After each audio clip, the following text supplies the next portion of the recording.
when I was at the World Internet Conference earlier this year in China, in Wujin, I was representing Kenya in among young people who are doing a lot of advocacy in digital technology and STEM education at an international level. And I happened to sit next to the former UN Secretary General in a conversation, in a panel discussion. And at that time, it took me back to that young girl in Malindi who saw herself sitting in those platforms representing the country at an international level. So I almost got emotional when I was in the stage. Before I could pick the mic and introduce myself, I literally had like tears zikiroll hafa. I was like, Gheida, you've taken steps, you've made it. Assalamu alaikum and welcome to another episode of Islamically Correct, where we have honest conversation about faith, finance, and life. I am your host, Maya Ali, and in every episode, we sit down with Muslim entrepreneurs, professionals to hear their money stories. Welcome back again, and I appreciate all the support we are getting on the internet right now. We don't take that for granted, and today we have a very, very lovely well spoken and well spoken lady. I will allow her to introduce herself. Please welcome. Thank you so much, and Assalamu alaikum, everyone.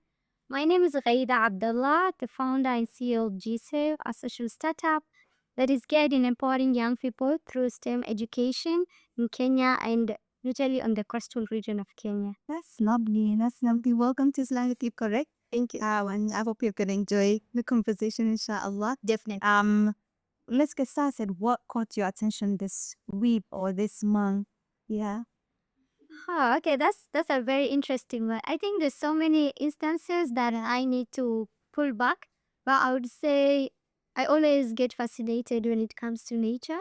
So reconnecting back from Mombasa, 2 days back I had a walk at the safari park, and just seeing the animals back again, it feels lively with the kids that I was, my nieces and nephews, and being able to appreciate how Allah has created the beautiful nature. I'm a very nature oriented person.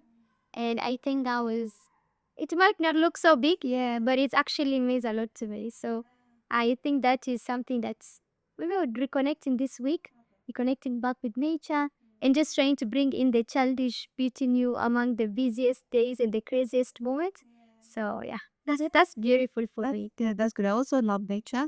So, something that caught my attention this week is that I heard the governor of Nairobi saying that at the female female employees will get, I don't know, days off when they're on their menstrual. And I was like, okay, that's a good idea. But then the pads are not provided. So I was like, if I stay at home, you want me to bleed without the pads? So I was like, why don't they just provide the pads? And then later on, maybe follow. Ama, we can get the two. Yeah. So that's what I was thinking. I was like, how did he come to that conclusion to say that we can stay at home because of cramping? But then he didn't think of the tools to use because Yeah. I'm like, I can't.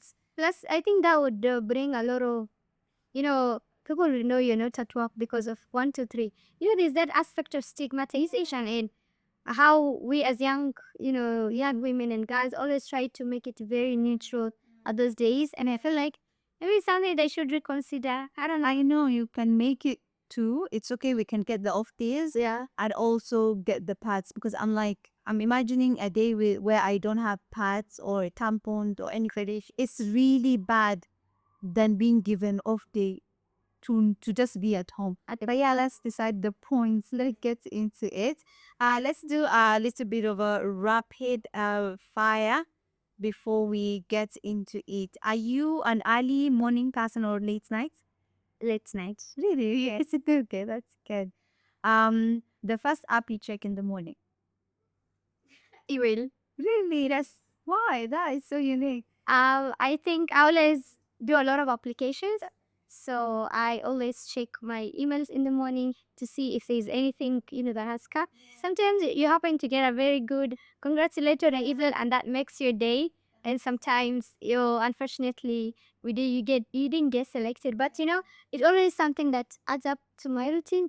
And after Google email, I go to my calendar now to just check what I have for the day, what kind of meetings do I have, so that I prepare my mind for the day. Yeah. Yes. Okay. That's way different from me. For me, the first app I check is TikTok always because I'm scared of my email. So that I check it when I get to work or later on in the day, like around 9, 10, because I'm like, I am those people that get absorbed by negative um news or whatever. Yes. So I just try to avoid it as much as I can, early in the morning and late evening. One thing people assume about you that isn't true. Okay, well, that is very okay. One thing that people assume about me, Yeah.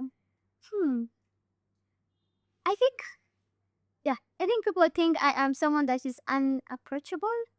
But wallahi, I think for me, I'm one of the most very approachable person, very friendly. You know, I put a different face on the internet, yeah, to just maintain the professionalism. But in real sense, I'm someone that always want to interact with people. Is very social and uh, a bit of kind-hearted kind of person. Those with soft patanga, and that means it brings a lot of sometimes a lot of contradiction. People take advantage of you. So sometimes you have to stay strong before we are going to show that this is the kind of a person you are to maintain the balance. But in real sense, I am one of the most friendliest person you'd ever meet and interact as well. Yeah, that's nice. I could tell because we met today. Yes, so you are very approachable or you have a big smile on your face. So I wouldn't think that you're not approachable. But yeah, that's good. So let's get started into it. Tell me about your childhood and how you grew up. I this will make me emotional. I grew up in Malindi, Nice. and maybe some people don't know Malindi. Malindi is a small town in the coastal region of Kenya, and it's a town that is, people say it doesn't grow, and I don't know why that is how it is. And I grew up as a young girl in a family of six, and I have my twin sister, which is very, I know most people don't know that. I have a twin sister, but we're fraternal and we have different likes and dislikes. And I grew up as a young girl who is very ambitious, very ambitious. And I used to get that a lot from my, teachers, Tafika Mali with what you're doing. I started my primary at Tawheed Muslim Academy, which is just a very good school. And I would say it wasn't easy for me to study because I grew up in a family where young girls, girls are not taken so much into studying, and it was very hard for me. I come from Arab background, and it was crazy. At that moment, that was around the 2006, 9, Uko, and I wanted to study, so I joined primary. I remember I was very active, literally like the one active girl in school.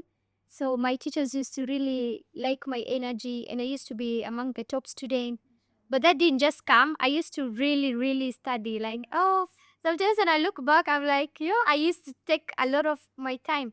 And I became a school prefect, and I became a school head girl when I was in class 6, 7, and I started leading the school. And that's where I started understanding myself better, because leading a group of 30 students in class to 300 as a general school shifted how I used to think and how I used to see things.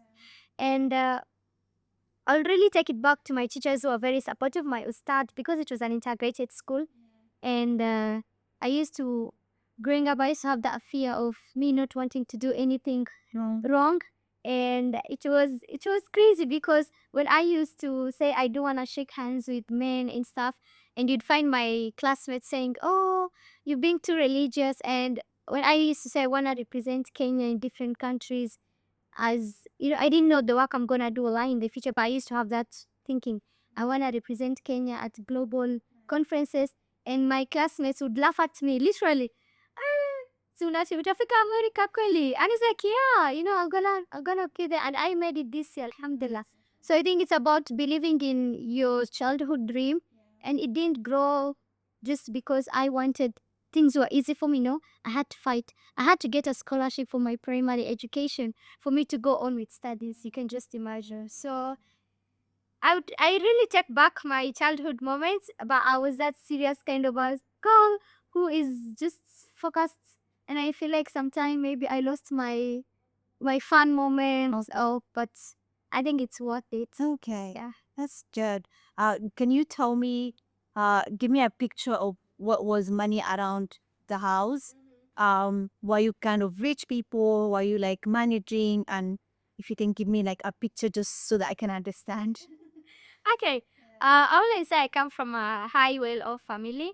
Alhamdulillah, I was just middle A, middle type, and my dad, my abo used to nice. What processing my sawali? That's the student, by the way. Yeah.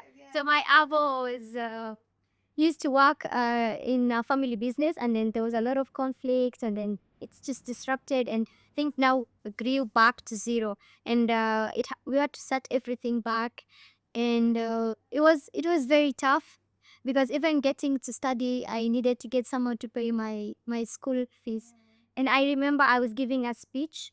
My teachers in school couldn't allow me to go home because of fees, because I was the top student and I was very, very, very focused, and I used to take leadership very seriously in school.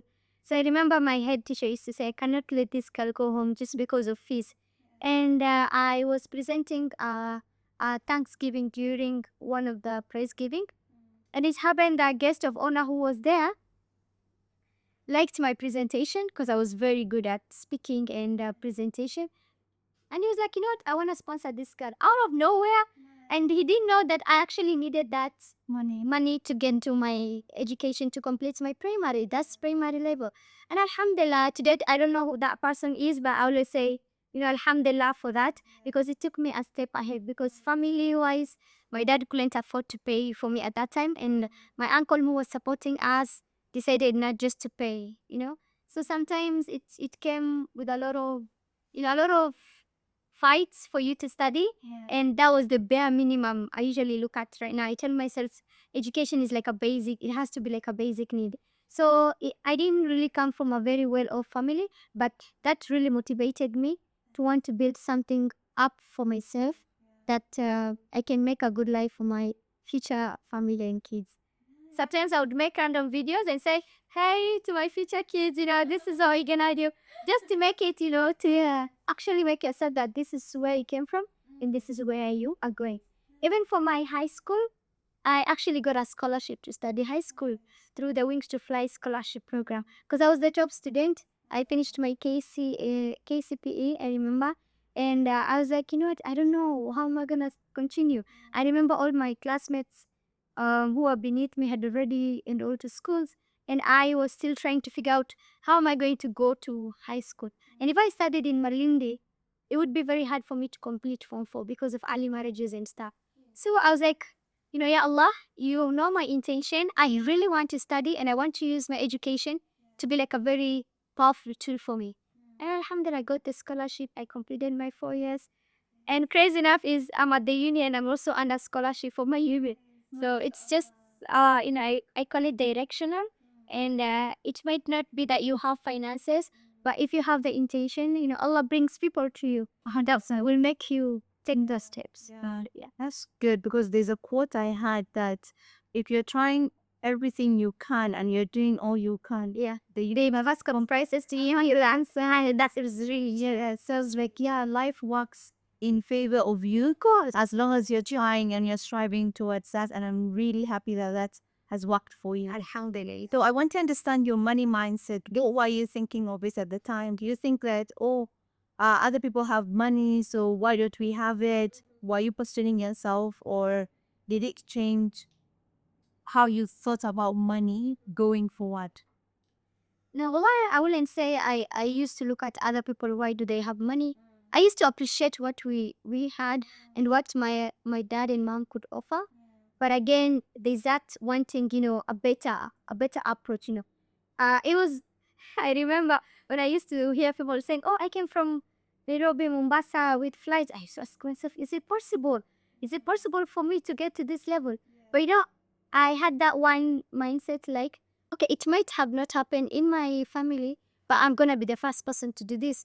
I'm going to be the first person to build a good life for my family. And whatever I'm trying to do right now, it all takes back to me wanting to change something for my family and wanting to bring something good and better for them. So it didn't really make me get jealousy or I would say envious, but it just taught me that, strive for better. Want something better for yourself and for the life that you want to be. Yeah. Um, did your family talk about money, or you guys did talk about money? It was like hush hush story. You know how I feel like sometimes Muslim people rarely talk about. We don't even have that financial literacy to talk about it. So, while your family like kind of save, did they give you any information about money? Naturally. I don't think I ever get put anything to do with money as I was growing up. Yeah. But I think it's because of the culture as well. We didn't really have like a very good culture of sitting down. It was just more constrained when it comes to the daughter and the family, the dad and the mother and the brothers so it was just more of this is brought to us, follow this, Yeah. halas. And that was the lifestyle that. So I don't think we really had such kind of conversation. Probably it would have made my mindset a little bit better, but Okay. Take me through what happened after going to high school and finishing and not getting a scholarship.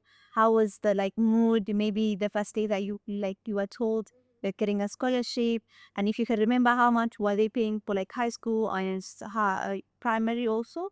Yeah. And how was it? How was it? okay.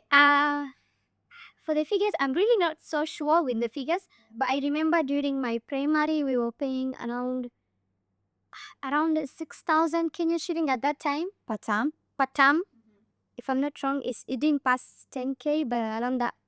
And for my high school was a bit around 50 because I went to a boarding school and it was in Matuka Girls.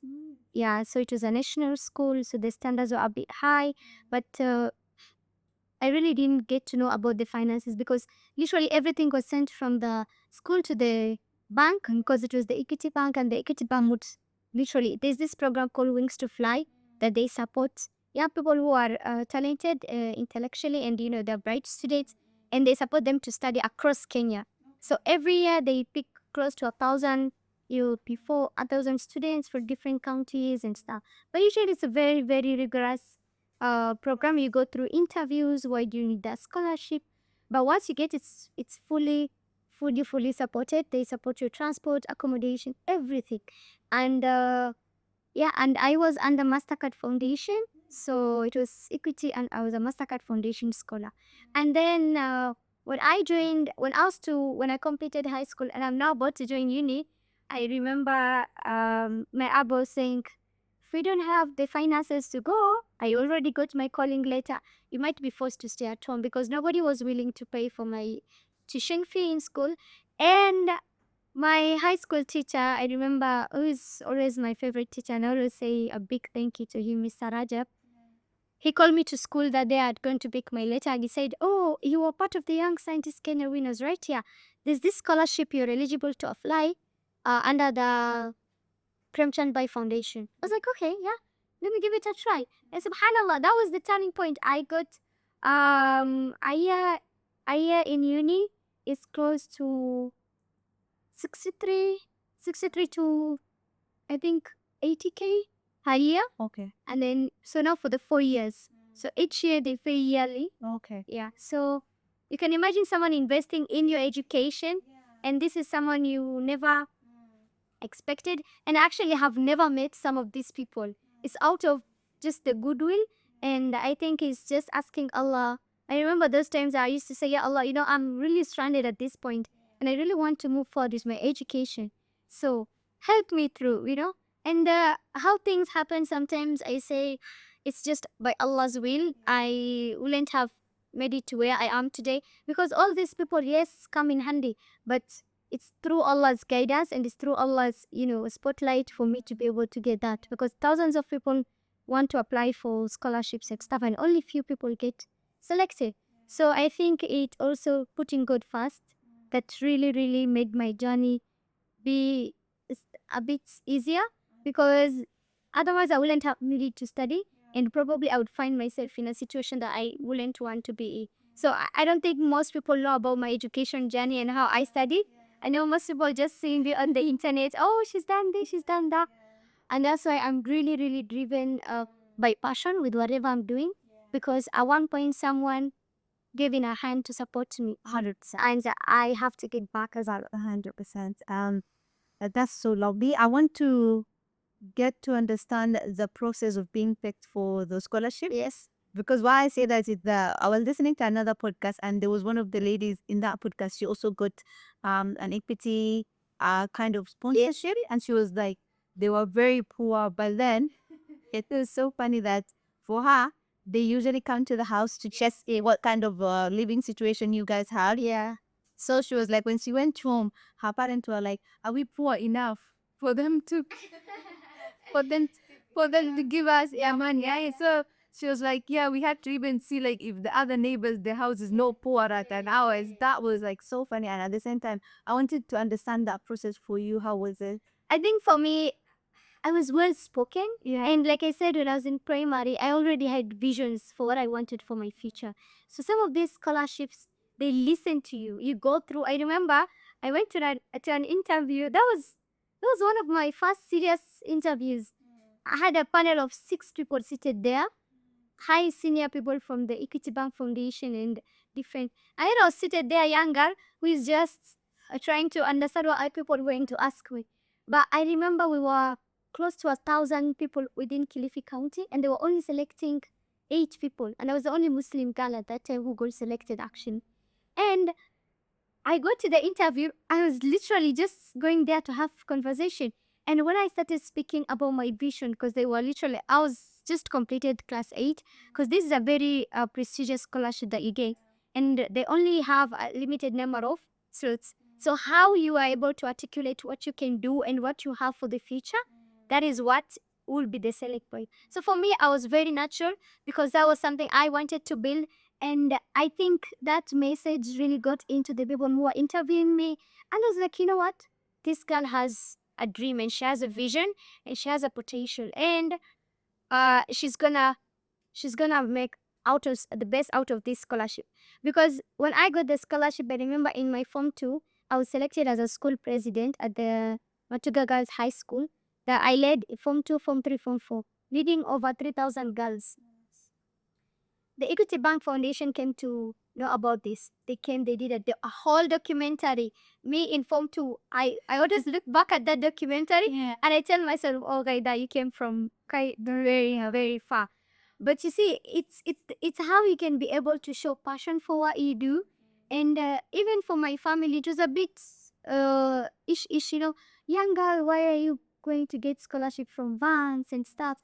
But I was like, if you guys if the family that is there and is not willing to support, let me just try options upside. But again, it was, like I said, it's just Allah's directive. Because yes, you could want to get into, you could have the right skills and the right everything, but if it's not written for you, it will never hit you. So I think I always take back to my relationship with Allah and how I've always been delusional in prayers. Yeah. And sometimes when I tell my friends, ask Allah the impossible. Even the tiniest thing that you'd want, just ask Allah. Some people look at it and they say, inaweza taomba ini. But just be very delusional. It always has worked for me, alhamdulillah. And moving forward, I feel like that is something that I always take back. And just trying to be that good girl who is trying to avoid a lot of haram things, just to be straightforward.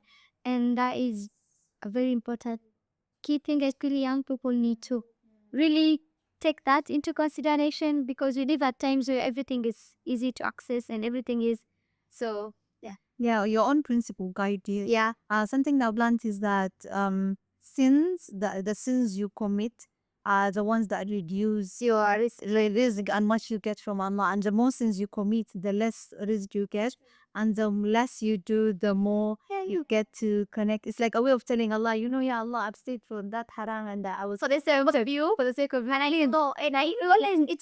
usually say, when you leave something for the sake of Allah with a lot of sincerity, Allah opens doors for you in ways that you'd never imagine. I recently got selected for the Community Engagement Exchange Program. It's a 3-month exchange program in the United States. And out of 12,000 applicants, they only select 100 people from 100 countries.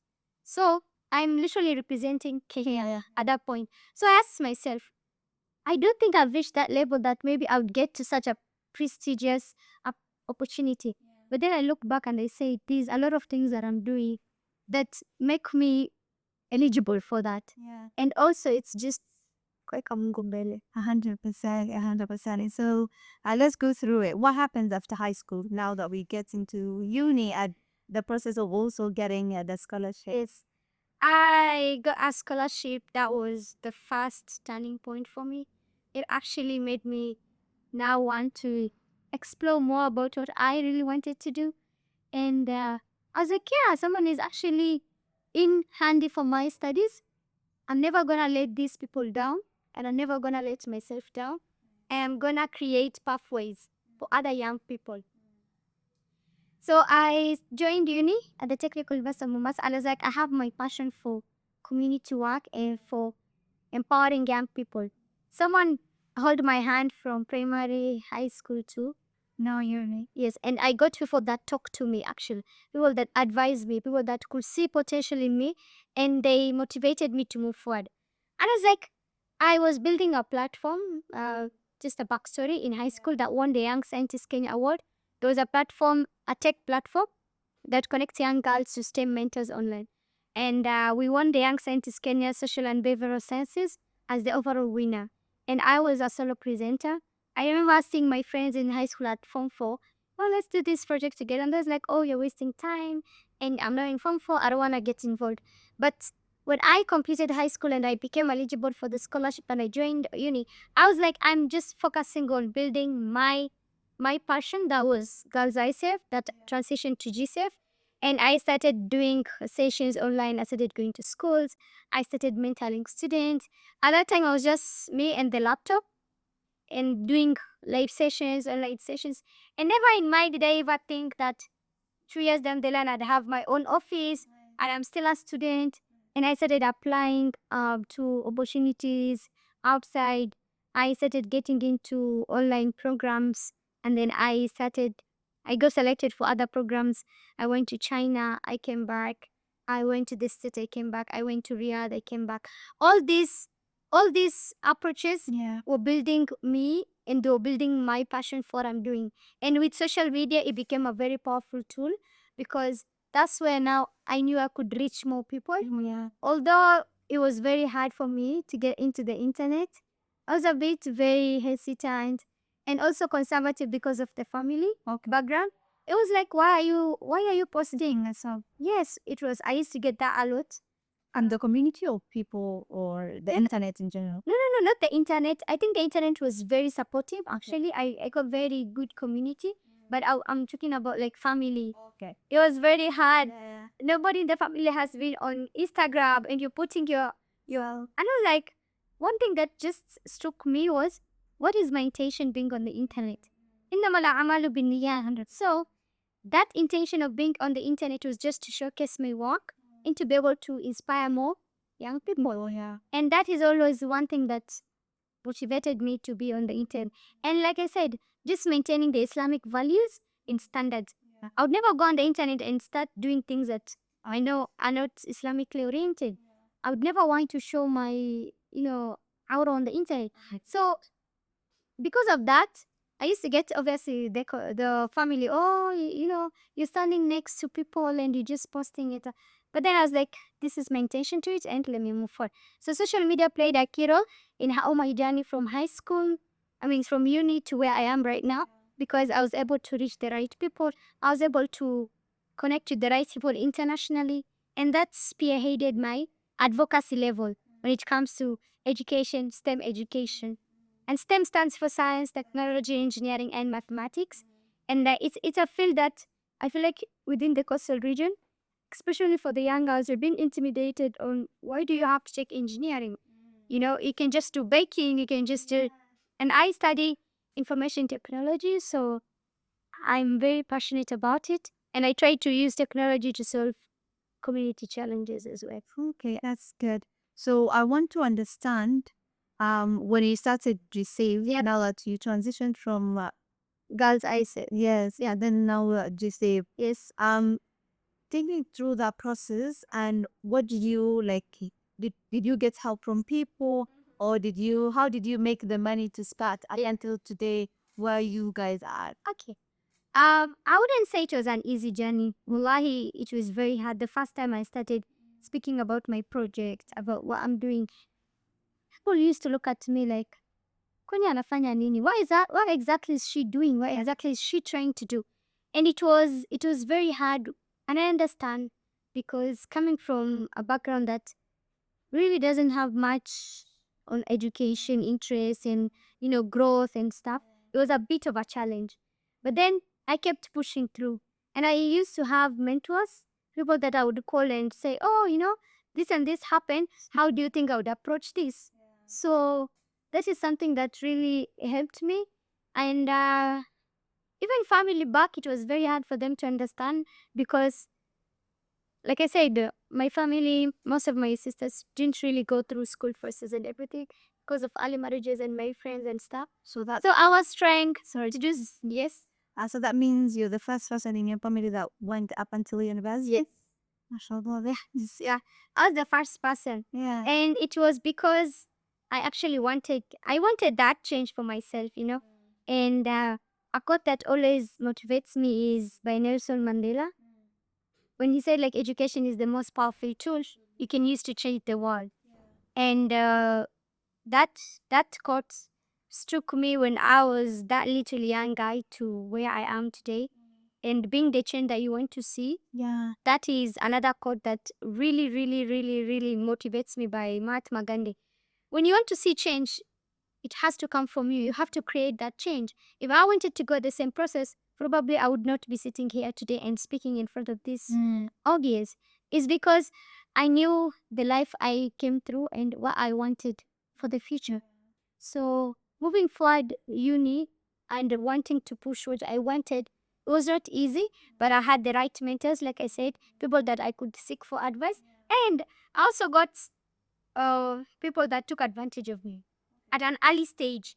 When I was just year one in uni, I didn't really know about how people work and the mindset shift. And people know this girl is talented. She's very, very ambitious.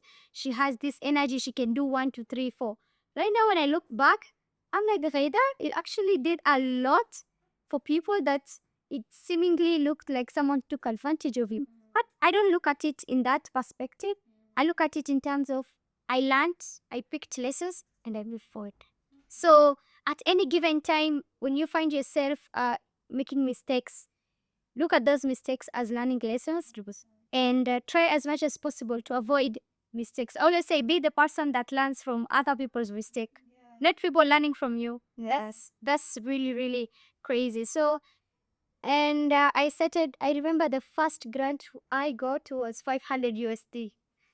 I would always mention that it was through the Banking Moon Foundation scholarship program that they support minor SCG projects within African continent, and I applied through Kenya and I got in. So they were hosting an online program. I did like 12 months. I graduated, and they support you with 500 USD to implement a project in your community. And that's where I started. That's the first grant I got. And it's funny because 500 USD, you look at it, okay, at that time I think it was close to 65K. I remember after the bank conversion and stuff. But for me, it was a big thing. It was like, okay, now we can be able to do 1, 2, 3. And then moving forward to that, I remember we were doing our graduation. I got partners that came in. I got people that were willing to support. And the biggest grant that we got so far was the Presidential Innovation Grant that the President award young innovators across Kenya. So I remember when I went to pitch, so you go through the first phase, and then out of the many applicants, they pick the best applicants to come and pitch and compete. Wow. So I remember when I was pitching, it was in Naivasha. People asked me, are you even from Mombasa? Why? Because I pitched so well, and it was fashion oriented. Yeah. And I just tell myself, I know I'm getting this. Yeah. There's that feeling you get because I was able to answer questions, and that was through my always public speaking. I always speak before people. I always speak on the internet. That really nurtured my understanding. But a pitch is always different. Obviously, a business pitch is always different because you have to understand the money, you need to understand the financial projection and stuff. But I said I had a mentor. I always take back to him, Eli Savatia, the founder of Signverse. He's always been someone that has also really shaped my mindset when it comes to social startups and building startups that are social oriented so that you do income generating but you still remain focused on community work because that's my passion. And yeah, alhamdulillah, we won the grant. We were able to set up the office space and everything. And it was a big win actually for us this year. And it took a shape to whatever we've been doing so far.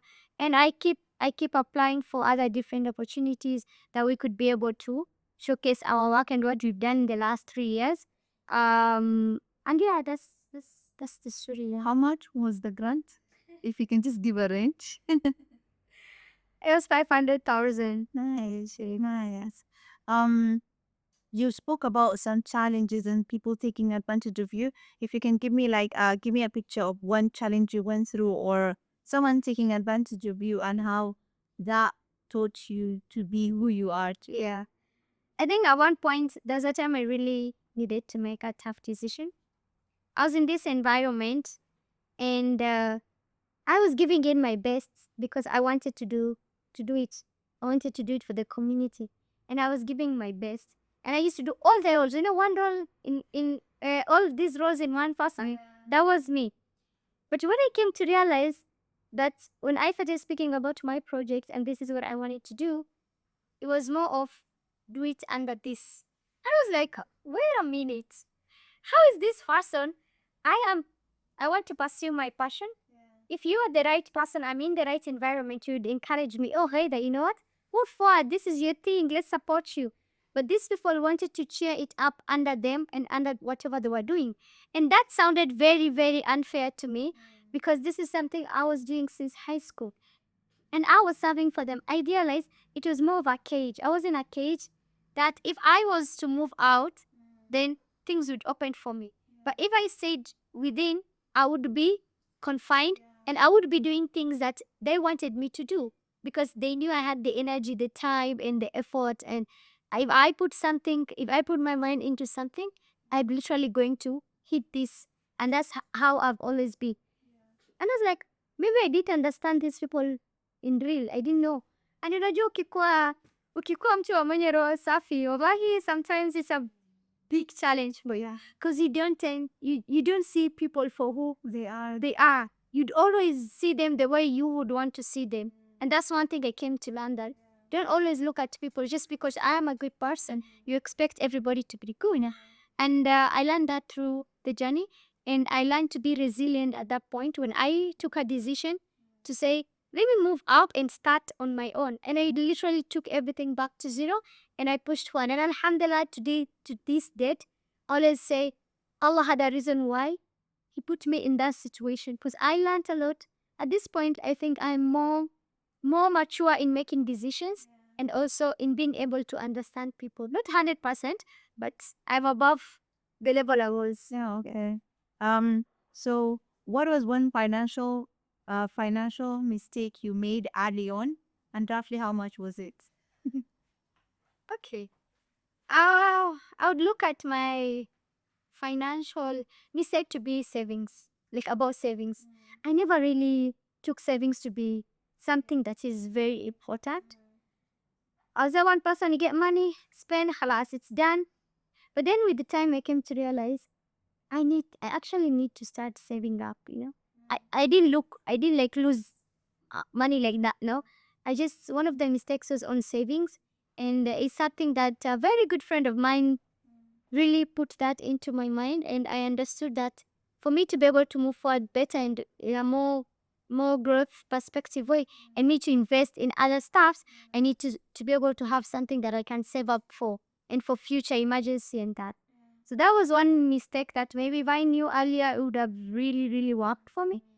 But yeah, like I said, we learn through mistakes and it's something that I have started to really put focus on in terms of savings in terms of planning financially. What I need to do for this month, what needs to be done, and how is the budgeting for all this? Because our projects we run are under budget, and if a grant, and we recently won the sub mini grant by Saris Cup Foundation in Mombasa. So the grant we got was to support a school project. So this project needs to be budgeted. It needs to be financed. So all these things really need to come in a very smart and planned manner. So I do have my sister that really also supports me in that, and I am working also on the saving aspect. That is on a personal level. Yeah. Before we started, you said that you had some employees that work with you. Yeah. And I want you to understand the process of just having employees and getting, I also work in the NGO world, and I understand how this money can be yours, but at the same time, not yours. Not yours. It is in the bank, but it's not It's yours. not yours. Yeah, so you have to account for it and be transparent and doing the monitoring and evaluation and all that. So I wanted to just understand, in my perspective, I'm thinking it's very tasking to be able to handle all this. So how do you delegate this, and how did you learn to do this? Yeah. I think, like I said, I always get back to my leadership in primary, high school. These leadership roles that I used, like at that time, never knew that were shaping me to the person that I'm gonna be in future. At that time, I was just being a school president, a school head girl. But the roles that I used to take in managing students, the teachers, and the personal academic work and stuff taught me one important aspect, time management, and how to plan yourself. So, and I was, when you're the top leader, you have your sub prefects that you used to lead. And I used to delegate at that time. I didn't know that was part of delegation. I didn't know that was it. But that skill is something that grew up in me for the last 3 years when I was in high school. And when I transition outside now, I know, okay, this is Gheida. This is what needs to be done. Who and who do I have that can do this and this? And it's always very important to focus on strengths and weaknesses, even in your team members. Because this one person I know, she can be very good in doing social media content and stuff. And this other party maybe is very good at sitting down and doing the admin work or the trainings. So it's always important to delegate. That's one thing I really learned. Delegate when it comes to basis of strength and weaknesses. Put someone where they can be best, because that one will make it easy for you to follow up, and also someone will be doing what they are good at. And if something is a weak point for you, try to put that to someone that at least has a bit of strength on that. And that has really made my delegation at the office become very good. And sometimes when I'm out of the country, I always have meetings prior and meetings back when I'm back to know what has happened, what went right, and what did not go right. How can we improve that? We always have weekly meetings on Mondays and Saturdays. On Mondays, we discuss what needs to be done for the week. And on Saturdays, we sit back and reflect what went well, what didn't go well.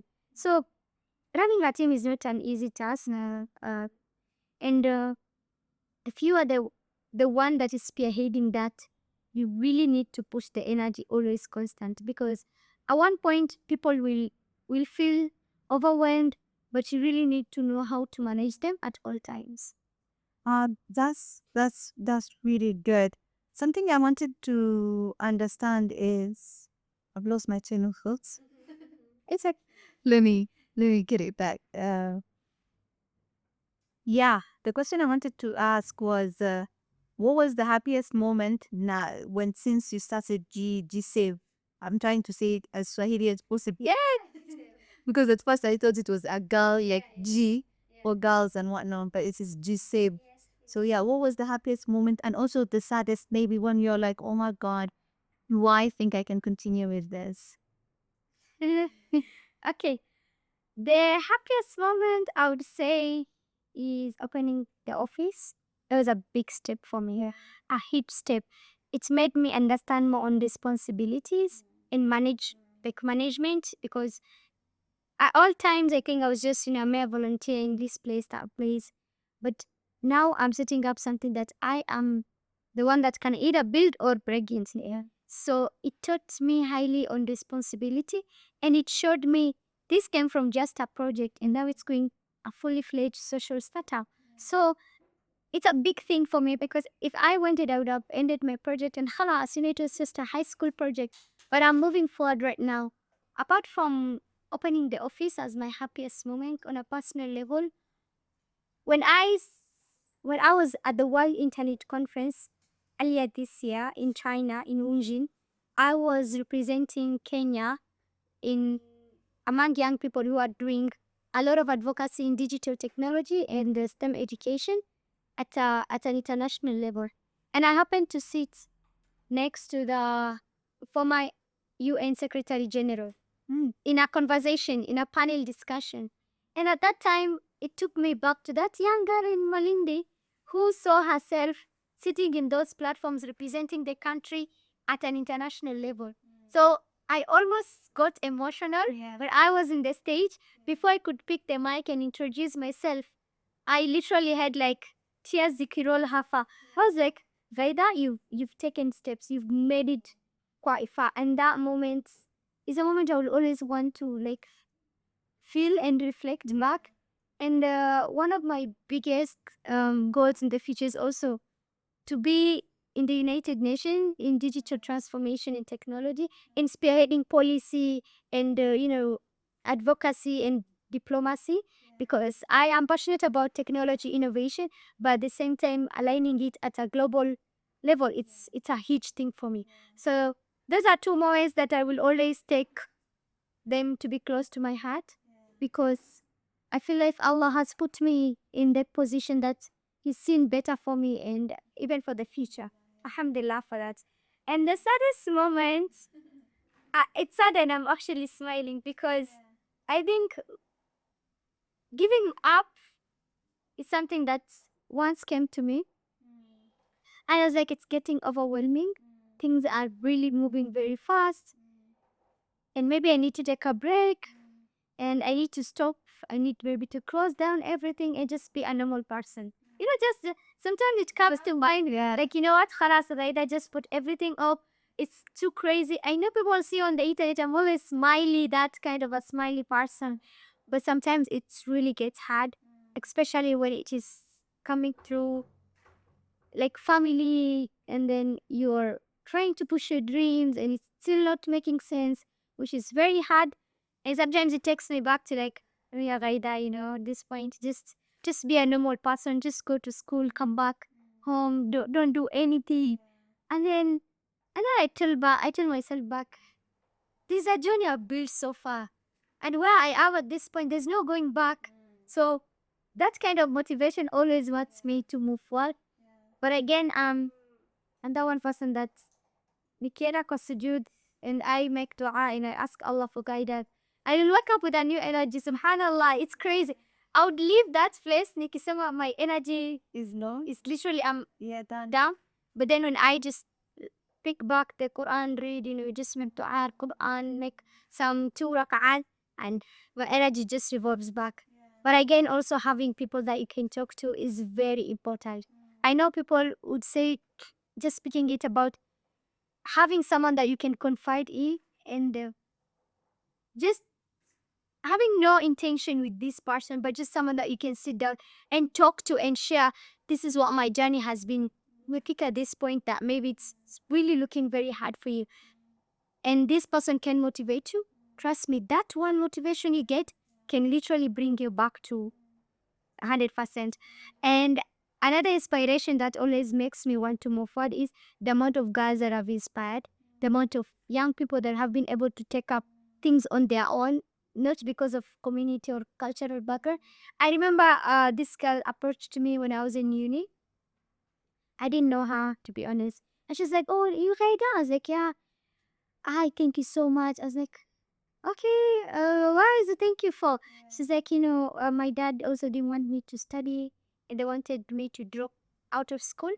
And I was like, you know, this girl, Ghaida, she is an Arab. She is doing this and this. She actually took the example. Yes. And it was able to inspire the parents to allow her to study. And she was like, I will never be grateful for you for this. I was like, just make dua for me because sometimes I usually say, and I usually get messages. Sometimes I do talk to many girls, just trying to get to know what other people, and you get to hear messages that people get inspired by what I'm doing. Yeah. At one point, I remember there was a message that I got from someone I didn't know. This person's, I can't really put the message back, but I think I was really in my very low moment, and I read a message. This person said, "Oh, Lida, I wish you knew how you've been able to inspire me to to start up my own thing and to move forward. And it was very hard because of COVID." And I was like, you know what? I needed this. At this point, I actually needed this. Yeah. Because it was really, really, really hard for me. And such kind of, like I said, I've built a very good community on the internet, very supportive, very encouraging, alhamdulillah. And I always pray it becomes that kind of a community. Yeah, yeah, that's good. So I want to understand, we're speaking from the same community that didn't want you to go to school and doesn't support girls studying and whatnot.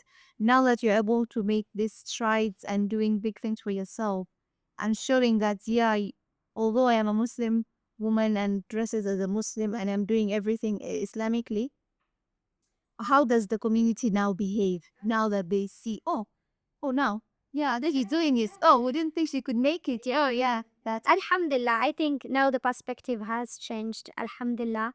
You'd get people bringing their daughters. Oh, I want to. Funny enough, I was going to my brother's wedding, and my cousin was like, "Oh, Haida, I want you to talk to my daughter." I was like, "Guys, I'm in a wedding. This is my brother's wedding." But wallah, I think it has changed over time, and now they're using me as an example.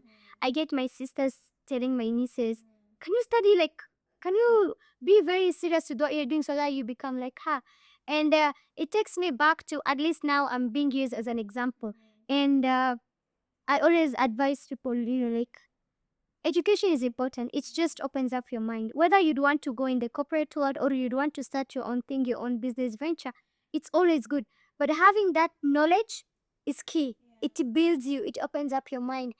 And it is that tool that you can use it. The way you use it, the way I use my education, the way you use it's totally different. But it is one thing that can really put you on a spotlight. And that has really, really, really worked for me. And I'm looking forward to doing my master's, inshallah, and PhD. And I know Allah will make it easy for me to go to that level so that I can become that example and the first doctorate in our family. nice. That's one of my biggest goals. Inshallah, inshallah. I'm praying for you that you come back to this podcast and look back and be like, yeah, in 2025, or as we can say this and this and this, and now it has come to fruition. I am praying for you that comes into it.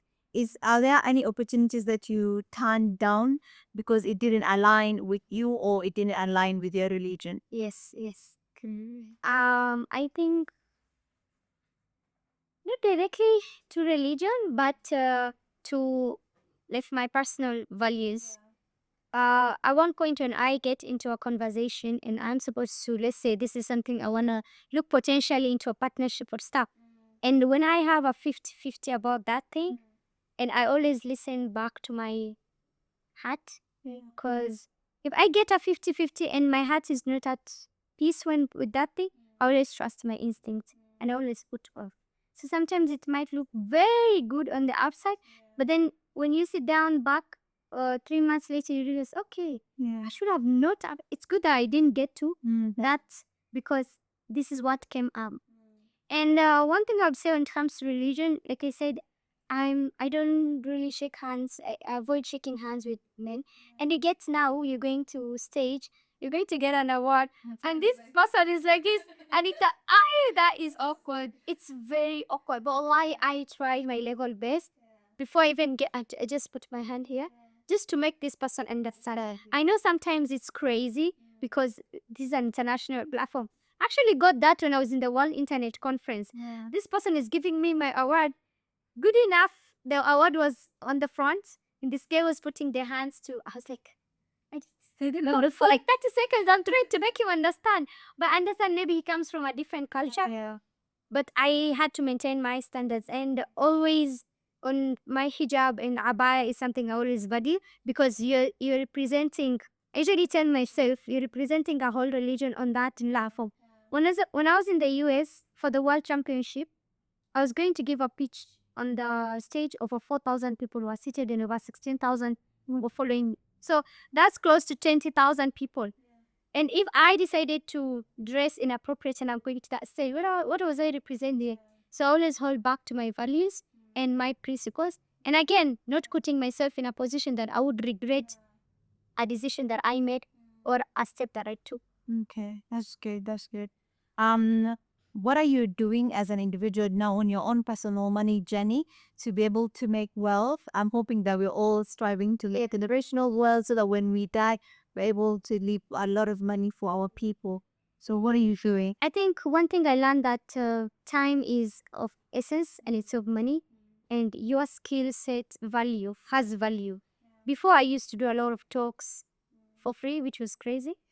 But then I came to realize that when I go to give speeches and talks, it's value for what I'm doing and value for what I've been doing and experience wise. And that is where I'm trying now to really put focus on my part as a I do MC sometimes because I'm a public speaker.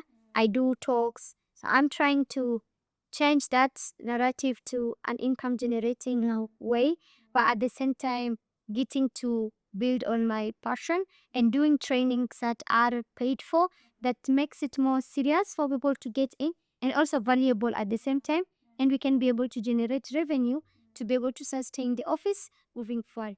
You know, getting grants is a good thing, but it's not sustainable. You need to have sustainable generating revenue models that makes you move forward every single day. So that was a big shift for me. I wouldn't say, trust me, I was really not a money minded person. I was really more into community. But then I came to realize for me to become sustainable and for me to do much at a large scale, I need finances. And that's how I shifted my perspective. And from the work that I do right now, and to get value for what I can do and value for what I can offer. Yeah. I train people on public speaking, I train people in tech, I train people in digital literacy, and I am trying to move also forward in corporate trainings and stuff that can be able to help me, make money. Because I'm not looking forward to be employed. I want to be my own thing, and I am not someone that I don't like being caged. I feel like in an employment sector, I would be caged. I wouldn't want to do more, and I have passion for what I'm doing. I'm building my own startup, so yeah. That's good. So where are we putting all the money that we make? You know, you can make, but you cannot maintain money if you don't have a structure. So what are you doing to be able to be like, this money that I'm making, there are different ways I'm investing. Hopefully, when I'm in my 40s and 50s, that's the money that is going to cushion me. Yeah, so that's one thing I believe is one of my goals in 2026, to be able to invest back my money. Because I realize pesa ukiweka bank, it's not serving you anything, it loses value. So that's one thing I really want to put focus on. And maybe in investment, I don't know what I would want to invest in, but something business related, obviously, that can bring back the money and value more. Okay. And for me, I love the idea that your money can compound if you start investing as early as yesterday. Yes, that's what I believe in. So just a random advice. Yes, the ideas. Yeah. Maybe we can do maybe a side just a talk. I could give you some of the platforms that I invest in. Okay. But yeah, let me just say it here so that people can take. All right. Some of the platform I invest in is Ndovu. They have, it's called Ndovu, like the elephant in Swahili. That's what they call. They have a halal investment where you can invest in that. VUCA, they also have a halal investment for real estate. You know, real estate, it's easy to make money out of it. Yeah, yeah. And then what else? Yeah, and then SIB Najah. You can also check them out. It's a good platform to invest in. So yeah, those are the platforms. And then for maybe as an emergency, what is it called? Emergency savings. You can always saving uh American dollars or pound because they don't get into inflation as much and they're always as constant as possible. Maybe those are the things that I will give any better. It's universal. I would definitely have to check them out. Yeah, so that you can take advantage of it. You're very young, you're 23. Yes. So I hope that helps. That Of course, I think it's good that I got this lesson at this age. By the time I hit 30s, it's gonna be different for me. Inshallah. 100%. So yeah, that's what I hope you get to do in 2026 as you get to grow. Um, what does financial stability look like to you today? I think it's having a good stable life, like being able to afford what you would want to have. Everybody takes financial stability different. Some would them having 100K is financial stability, while someone would getting 50K is okay for them. So it's all about how you would want to position your life and how I would want my life to look like. So maybe I need to strive more to get more because this is the life I want to have. So that's how I take financial stability and how to be able to have money that is incoming. Not just having money that is in one position, money that can be regenerated, and also it can help you, do your finances and your bills. And what is also the goals or the vision for the organization as we move forward now? So one of the visions I have is to move also to Nairobi, to have an office here in Nairobi, hold trainings in Nairobi, and also try to set up other STEM centers in other counties. But the next priority is Nairobi, Mombasa, then Kwale, Kilifi at that level, so that I can be able to grow. I usually say grow your wings beyond just Mombasa, so that you're able to make impact at different levels, but also generate revenue at the same time. What advice would you give any young lady who wants to start? Yeah. She maybe doesn't have the finances and also the family support or even the cultural barriers that come in. What will you give her or what will you give yourself an advice? Yeah. I think one advice, if I was to give myself, would be if I wanted to create the change for myself. I grew up from this community. Yeah? These were the challenges that I faced. Early marriages, I probably got more than secondary proposals. And I was telling myself, Haida, you are still too young for this. So sometimes when you look at challenges, look at them as opportunities. Some of these challenges can become the driving force for you to build what you want to build and to create that change for other people that are following up. So if you have the passion and the vision for what you want to do, look at the reason why you actually need to do what you want to do. Sometimes it's the reason behind the why always. And that is one thing that many people lose it along the way, because why did they start what they started? And how do they want to move forward? So one thing is understanding the reason behind what you want to do. Yeah. And two, being able to get people that can support you. You might have family and community people not supporting you, but there's that one person, that one friend that would believe in you more than you would. I always take back to my best friend. This person believed in me more than I believed in myself. I used to have a lot of, how will I make it? Will I be able to do it? And right now, I think whenever they see me at this big platform, they always say, oh, okay, I contributed to motivating this person. So sometimes you don't have to call support just from family. It could be from people that are strangers. And I usually say these are God sent people. These are people that Allah brings to your life to play a role that at one point it'll make you take a step ahead. And if there are people that you can approach for finances, maybe if you need to set up business with finance, try to pinpoint the reason why you want to do your business, the reason why you want to start what you're starting. That way it will make it easy for you to connect with people. And like I said, family sometimes can be the worst people to be in support, but they can be also the good people and goodwill. So always look at your environment, but never take that as a limitation.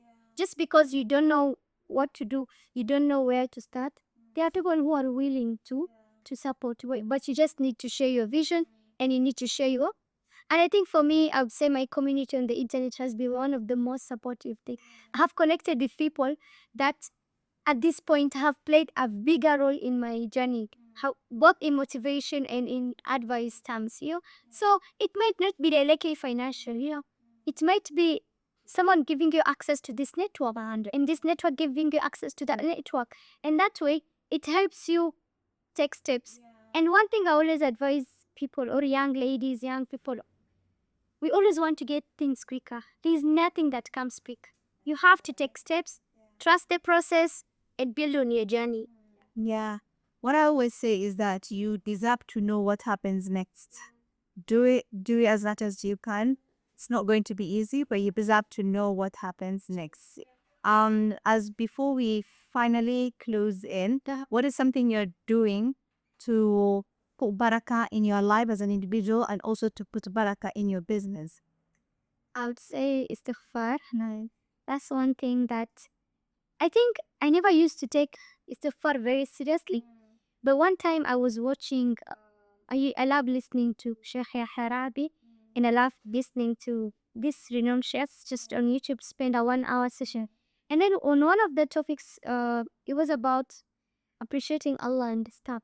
And he gave a qissa. In this qissa, there was this guy that used to make 30,000 istighfar in one day. 30,000 istighfar. And there was this sheikh now in a mosque. The sheikh was narrating, he was talking about the importance of istighfar. It was like a Friday khutbah sermon, and he was telling people it is important to make istighfar, and so it does this and that and that. And then the sheikh left the member. Now they've prayed, they're going out. There was this young man who makes 30,000 istighfar every day. So when he was walking and he met the sheikh was attracted by his face. And the sheikh asked this, what do you do exactly? And then this person said, yeah, sheikh, I actually followed you. I wanted to tell you that what you speak today about istighfar is something that I practice in my daily life. Every day I try to target 30,000 istighfar, and never have I ever asked Allah for something, raised my hand that Allah denied me. Subhanallah. That changed my perspective about istighfar, and it is something that I always hold very, very, very, very important to me. Sometimes I would always have my tasbih in, just it makes you, it's like a personal reminder, and it brings barakah. That's what I actually realized. It makes you have like nur in what you do, and but the intention is very key. What is the intention of you doing that? No, no, it's very important. So one is istighfar, and always starting your day with Quran plays a key role. Starting and ending anything before, when I go to the office, before I do anything, I put we have the TV, so I just put it to Quran. It reads Abkaru Sabah, putting the energy in for the day, and also within within the period of the day, just trying to make your own safar, having a target every day. Those are times I was like, I need to hit the 30,000, but with a lot of commitment and stuff, but at least you're making effort. It opens up your door. It also protects you from a lot of hazard. Because I realize also being on the internet is not a very good thing. We have many people watching you. So, yeah. So, and I think another thing is keeping away from a lot of harm. It's really, really, really plays a key role in your activities in your daily stuff. Just be someone who is straightforward in your deen, in your principles, and mtu ambaye tu ako na hofu yani ya Mwenyezi Mungu na ile kuogopa kufanya makosa. Unajua, if Allah takes that nur from you of having fear, then a lot of things zako zitakuwa tu. That's what I believe, and that's what I always try to advise.